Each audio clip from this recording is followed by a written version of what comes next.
Welcome to the deep dive. It is Saturday, April 4th, 2026. And have you ever gotten to the end of a long week, looked back at the last 5 days, and realized you don't actually remember a single distinct conversation? Oh, yeah.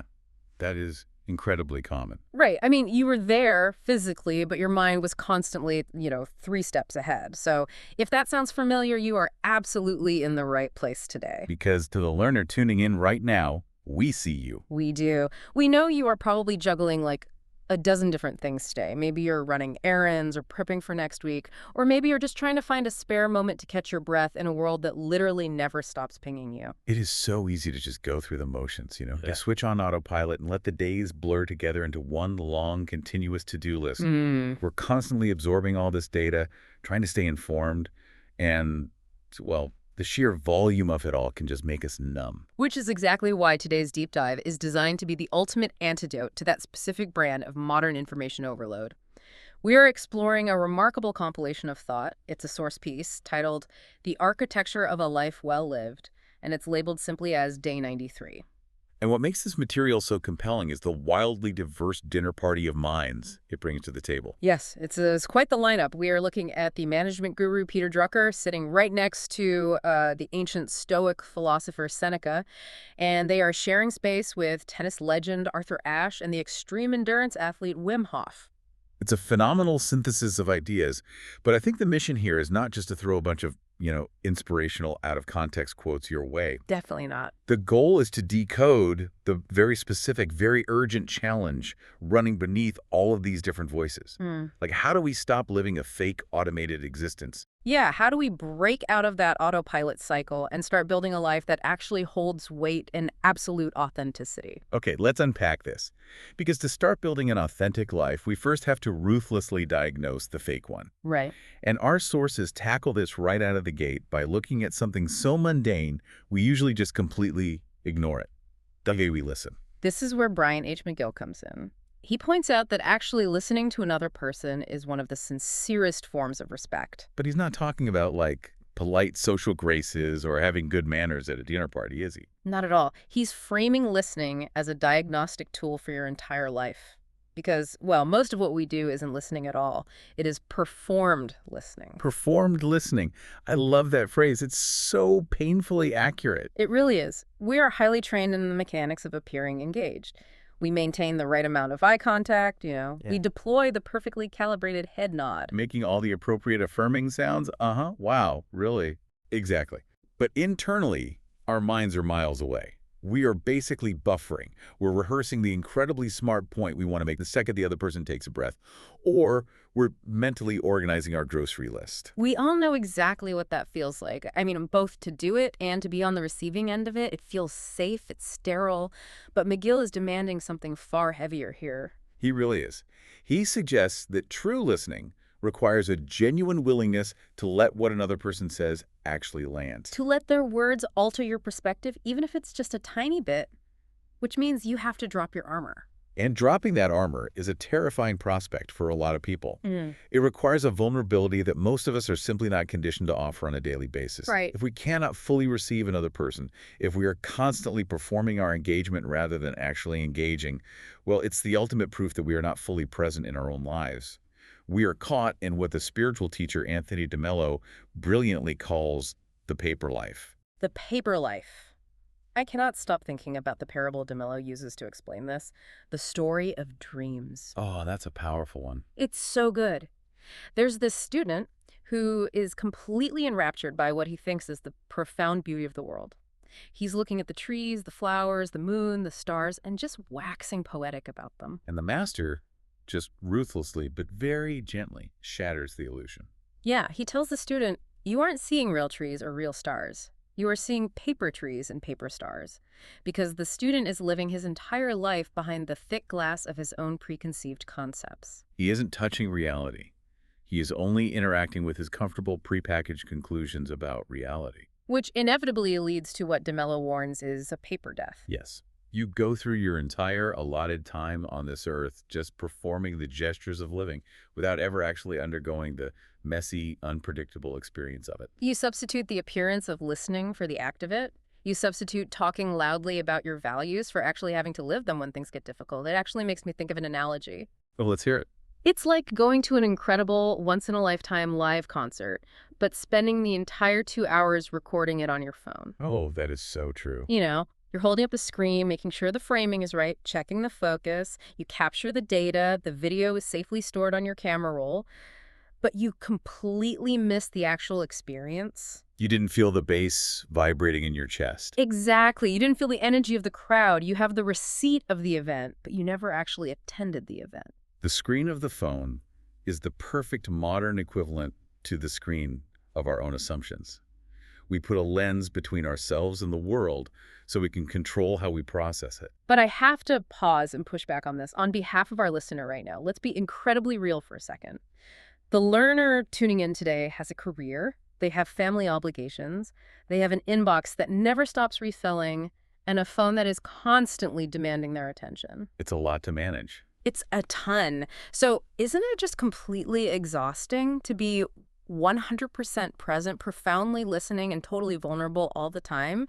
Is this paper life maybe just a highly evolved, necessary survival mechanism? Like we have to automate some of our interactions just to conserve enough mental energy to get through a Tuesday. What's fascinating here is that, yes, it is a completely rational defense mechanism.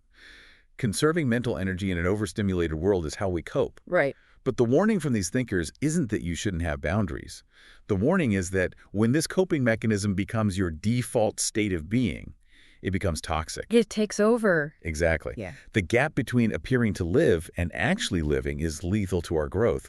If your primary mode of operating is performed engagement, you're slowly numbing yourself. So a survival mechanism that requires you to sleepwalk through your own existence isn't keeping you alive, it's just making you an efficient ghost. That is a great way to put it.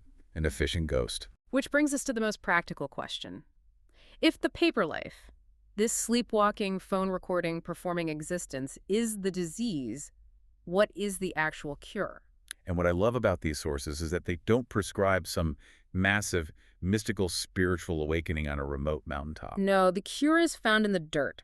It's found in the incredibly unglamorous, friction-filled daily mechanics of discipline. Specifically, what happens when a paper person gets put in charge of a real organization.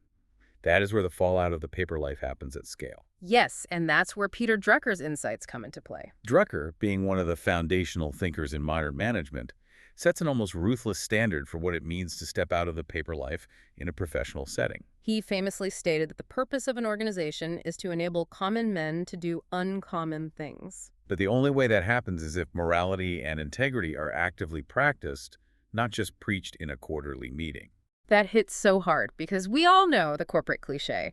The company with the beautiful, glossy mission statement etched into the glass walls of the lobby. You know, integrity, respect, excellence. But the actual day-to-day culture is an absolute nightmare. Right. Exhorting values is just noise. It's paper trees. Drucker points out that you can fake a mission statement, but you cannot fake a promotion. So true. Personnel decisions, who you hire, who gets fired, and especially who gets promoted, are the ultimate, undeniable reveal of what an organization actually values. If leadership talks about teamwork, but constantly promotes the brilliant jerk who actively sabotages others to get ahead, well, the company's true values are crystal clear. The actions betray the pretense. This is why Drucker draws an absolute line in the sand. A manager must bring integrity to the job. It is the one single quality that cannot be acquired later on. You cannot install integrity with a Friday afternoon HR module. No, you really can't. You either bring it or you don't. And when you do bring it, it completely inverts the power dynamic of leadership. This aligns perfectly with Simon Sinek's concept. Yeah, we usually think of leadership as being at the top of the pyramid, demanding things from the people below. Sinek argues that true leadership is not communicating what you need from your team. Leadership is communicating what you can contribute to them. The paper leader operates from a place of deficit. Like, here's what you must do to make me look successful. But the authentic leader operates from a place of surplus. Here is the environment and the resources I am providing so you can excel. But you cannot offer a surplus to others if you haven't built yourself up first. And that requires an incredibly nuanced understanding of discipline. It does. It requires a relentless focus on progress over perfection. The understanding that small, unsexy daily habits compound, and people usually quit right before that compounding takes effect. Which is the tragedy of it. But here's where it gets Really interesting, because the sources present us with two wildly different strategies for building this discipline. On one hand, we have the Iceman, Wim Hof. Yes, famously known for holding world records in extreme cold exposure, sitting in ice baths. His core philosophy is to aggressively, deliberately sacrifice comfort.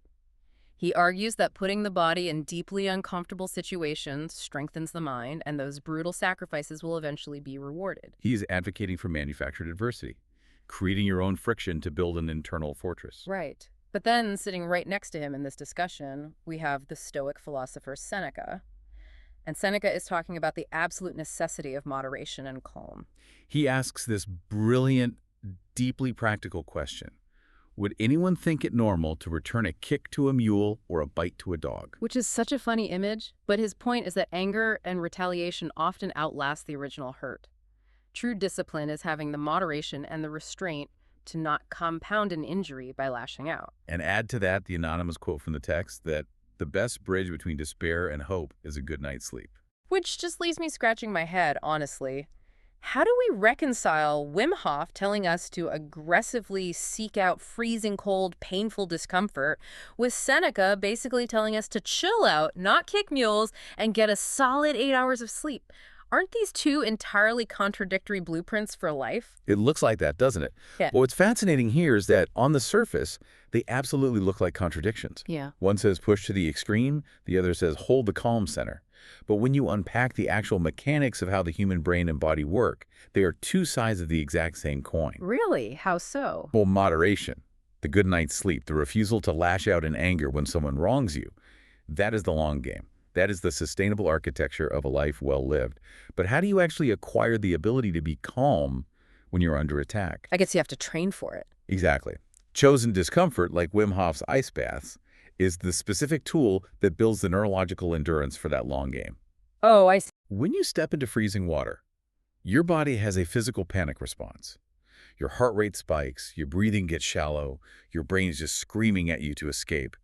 But by staying in the water and forcing yourself to breathe slowly, you're literally training your nervous system to remain calm in the presence of extreme physiological stress. Oh, wow. So you are physically rewiring your brain's default settings. Exactly. So later, when you are in the office and a coworker completely throws you under the bus in a meeting, which is basically the modern equivalent of the mule kick, Oh, totally. your heart rate spikes the exact same way. But because you've trained in the ice, your brain knows how to override the panic. Your moderation isn't just you suppressing your anger, it is genuine, hard-won resilience. Yes. If a light breeze knocks you over, you aren't moderate, you're just weak. You need the extreme discomfort to build the strength, so that when the mule kicks you, you actually possess the power to choose not to kick it back. That is the perfect synthesis. True discipline isn't about swinging wildly between extremes, but it's also not about collapsing into a comfortable puddle. It is the capacity to find and hold that sustainable middle ground. You show it's rested, but you are entirely willing to be uncomfortable when the situation demands it. And once you lock that neurological and psychological baseline in, you start building what the legendary golfer Pat Bradley calls a new floor. That concept of the new floor completely changes the psychology of excellence. Bradley points out that we spend so much energy trying to go from being bad at something to being good. Then we grind even harder to go from good to great. But the real shift happens when you finally reach greatness and you realize you never want to go back. You simply refuse to regress to just being good. Your standards become completely internalized. Excellence is no longer an outfit you put on for a performance. It becomes the floor beneath your feet. You cannot sink below it. It ceases to be an external goal and becomes an internal identity. This actually echoes Joyce Meyer's powerful insight in the text. Right, about attitude. She argues that a positive attitude is deeply misunderstood. It isn't a fleeting mood, and it isn't toxic positivity where you just ignore reality. A truly positive attitude is an active, muscular choice. It is the decision to have agency and power over your circumstances, rather than allowing your circumstances to dictate who you are. Leadership is simply this hard-won internal discipline finally spilling over and turning outward toward the people around you. Exactly. Okay, so we've torn down the paper life. We've mapped out the daily, grueling mechanics of discipline, the ice baths, the restraint with the mule, building the new floor. But let's be honest, doing the hard work of integrity, making the tough personnel decisions, constantly choosing agency over victimhood, I mean, it is genuinely exhausting. It takes a toll. It really does. So what are the stakes here? Why bother putting ourselves through this ringer? And our sources take a profound, very sharp pivot here to answer that. They argue that if we want to understand why any of this matters, we have to look directly at the ultimate unavoidable deadline, our own mortality. Using death as a functional design principle for how we live. It is undoubtedly the heaviest thread running through these ideas, but it is the anchor for everything else. The text brings in Leo Tolstoy, who famously cultivated a fearless, almost radical equanimity about death. Which is so rare. Very rare. He wrote that when his physical body dies, only one of two things can logically happen. Either his essence will transform into a completely different kind of being, or he will lose his individual separateness and become entirely a part of God. And his conclusion is stunning in its simplicity. He says either possibility is good. That is a staggering level of peace to possess regarding the end of your own existence. There's zero denial, zero clinging. And the Roman philosopher Cicero backs this up with an incredibly beautiful analogy about the changing of the seasons. Like the natural order of things. He points out that just as fruits and vegetables are naturally limited by the seasons, every single human life has an inherent structure, a beginning, a middle, and an end. Wise people don't fight this order, they willingly submit to it. Cicero observes that an apple isn't somehow diminished or ruined because autumn arrives and it falls from the branch. The falling is the completion of its purpose. It is completed by the autumn, not destroyed by it. The philosophical elegance of Tolstoy and Cicero is deeply comforting, but the sources don't let us stay safely in the clouds of ancient philosophy. They yank these concepts right down to the raw, visceral, emotional reality of the modern world. They do this through the story of Arthur Ashe, the trailblazing tennis champion who contracted HIV from a blood transfusion and passed away far too young. The author Ryan Holiday highlights a letter Ashe wrote from his deathbed to his very young daughter, and it is impossible to read that letter without it changing you. Ashe is facing his own imminent autumn, and he tells his daughter, "We're being watched by our ancestors, as I am watching you. We possess more than they ever dreamed of having, so we must never let them down." It completely reframes the concept of mortality. Death is no longer just about your own personal ending or your own peaceful transition. It is about your place in an unbroken chain of generations. Holiday draws a brutal line in the sand using Ashe's example. He asks, "Are you leaving a legacy that will act as a shield to protect your children? Or," and he references the lingering ghosts in Bruce Springsteen's music here, "will you haunt your children with your mistakes? Wow. Will your legacy be the pain you carelessly inflicted, the conversations you were too cowardly to have, and the traumas you left unresolved?" I have to stop and say, thinking about our ancestors constantly watching us and the immense weight of whether we are passing down generational wealth or generational trauma, doesn't that just add a paralyzing amount of pressure to our lives? It sounds like it would. To constantly ask yourself, am I haunting my children right now? It feels like an incredibly heavy, suffocating burden to carry on a random Tuesday when you're just trying to get through a stressful shift at work. This raises an important question, and frankly, feeling overwhelmed by that idea is the most human reaction possible. But if we connect this to the bigger picture the sources are drawing, this shouldn't induce despair or paralysis. Okay, how so? For Arthur Ashe and for us, knowing the clock is ticking isn't supposed to be a burden. It is the most clarifying design tool available to the human mind. The awareness of death instantly cuts through the trivial noise of the day. It puts things in perspective. Exactly. It immediately separates the things we are merely accumulating, the paper trees, the performed conversations, the petty office politics, from the things that actually hold weight. It's not about being flawless every single Tuesday. It's about ensuring your overall trajectory is real. And that ties perfectly into the philosophy of Bruce Lee, which is woven into this exact section. Lee believed that life itself is your teacher, and you are enrolled in a state of constant, unbroken learning. Yes. The paper life assumes it already has all the answers, so it stops paying attention. The authentic life realizes that right up until that final, ultimate lesson of mortality, you have to remain a student. Precisely. If you view your life as a continuous, open classroom, then the pressure of legacy isn't a crushing weight that demands perfection, it's just the ongoing curriculum. You are actively learning how not to haunt your kids. You are actively practicing how to build that new floor of excellence. You are allowed to stumble as long as you are learning from the fall. Which brings us to the grand synthesis of all these massive sweeping concepts. We've gone from the mechanics of corporate management to freezing ice baths, all the way to the deathbed. But our sources bring it right back down to the present moment for you, the listener. There is an Arab proverb introduced near the end that serves as the ultimate distillation of everything we've unpacked today. Do not eat your bread on someone else's table. On the surface, it sounds like simple, practical advice about self-reliance. But in the context of this deep dive, it means something profoundly deeper. The paper life we diagnosed at the beginning. That entire existence is lived at someone else's table. You're constantly consuming borrowed concepts. You are relying on inherited frameworks, societal expectations, and pre-proved answers. You're performing the hollow rituals of listening and leadership without ever actually undergoing the friction of transformation yourself. You are renting your worldview. But building an authentic life demands that you construct your own table.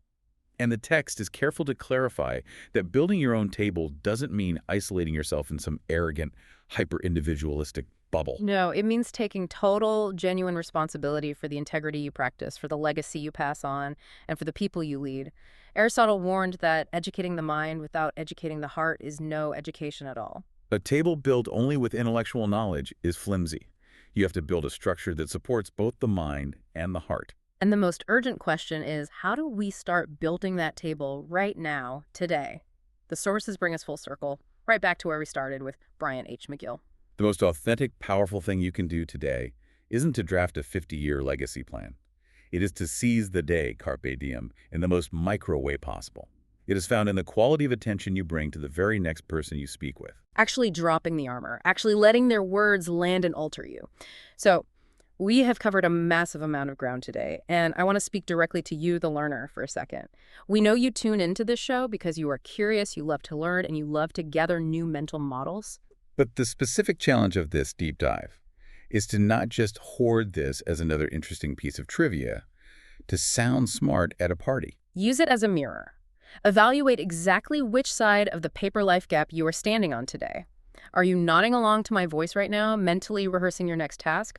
Or are you going to let this change how you show up in your very next interaction? So what does this all mean? How do we walk away from this material and actually apply it? It means accepting that authenticity is never a final destination you arrive at. It is a daily, relentless practice. It is the practice of trading in the ice so you can hold the calm middle ground. It is making the honest, difficult personnel decision when no one is looking. And it is remembering that the autumn season doesn't destroy the fruit, it completes it. I want to leave you with one final provocative thought to mull over as you go about the rest of your Saturday. There is a fantastic quote from Ralph Waldo Emerson mentioned deep in the text.